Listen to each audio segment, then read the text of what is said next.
It was a cold November night when Daniel walked into his living room and froze. There, standing by the door, was his son's young teacher, Miss Harper, her hand clutching her side, her sweater soaked in blood. "You're bleeding. Who did this?" Daniel's voice cracked with fear as he rushed toward her. She looked up, eyes trembling with tears, and whispered, "Please, don't call anyone yet." Daniel didn't understand. His heart pounded as he guided her to the couch. "You need a hospital," he said, his voice shaking. But she shook her head violently, her blonde hair sticking to her damp face. "I can't go there," she murmured, almost in a whisper. "Please, just let me stay here for tonight."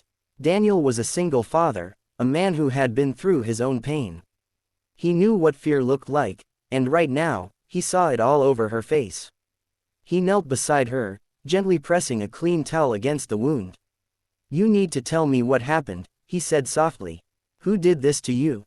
Her lip trembled. "It was my fiancé," she said finally, the words barely leaving her throat. "He found out I was going to leave him, that I didn't want to go through with the wedding." Daniel's stomach dropped. He had always thought her smile in class hid something. She was kind, gentle, always putting others before herself, but there had been a sadness in her eyes he couldn't explain until now. "You're safe here," he said quietly. "I won't let him hurt you again." As Daniel cleaned her wound, she winced but said nothing. The silence between them was thick, filled with unspoken pain.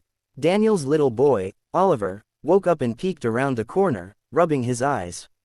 "Miss Harper," he asked softly, "why are you hurt?" Her eyes softened, even through the pain. "It's okay, sweetheart, just a little accident." Oliver ran to his room and came back with his small blanket, the one with faded dinosaurs printed on it. He carefully placed it over her legs.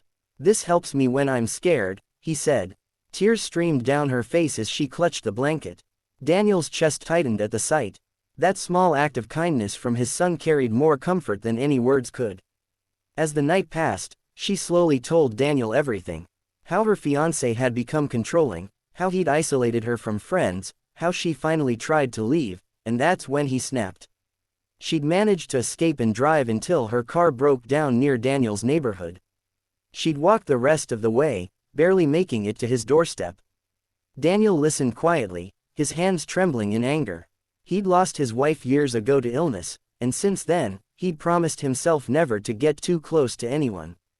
But seeing Harper like this, broken, scared, yet trying to stay strong, awakened something in him he'd long buried. When she finally drifted to sleep on the couch, Daniel stayed up all night, sitting nearby.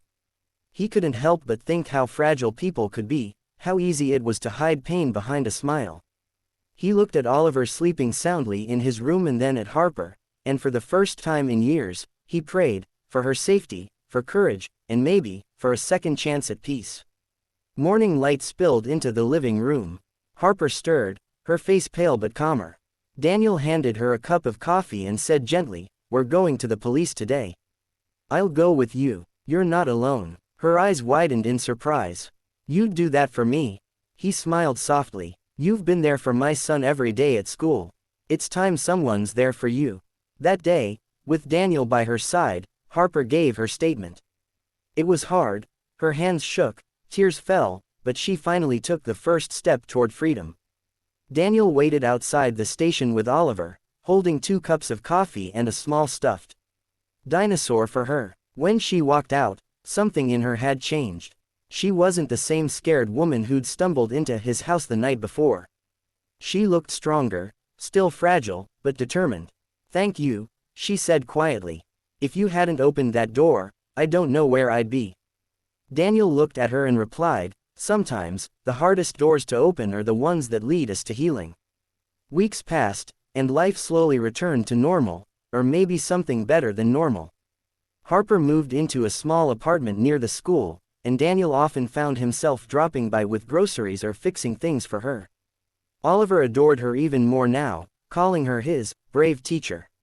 One evening, as snow began to fall outside, Harper came over with dinner for both of them. The house was warm, filled with laughter and the smell of soup. For the first time, Daniel realized his home didn't feel empty anymore. As they sat together, Oliver asleep upstairs, Harper turned to him and said softly, "That night, when you asked me who did this, I was so scared to answer. But now, I'm glad I did. Because it brought me here." Daniel smiled, his eyes gentle. "And you're safe here," he said.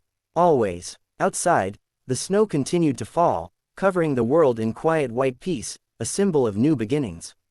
Inside that small home, three hearts found comfort, strength, and the promise that sometimes, the people who save us come when we least expect them. It wasn't just about protection anymore. It was about healing, about rediscovering trust, and about how one act of kindness, one open door, could change everything.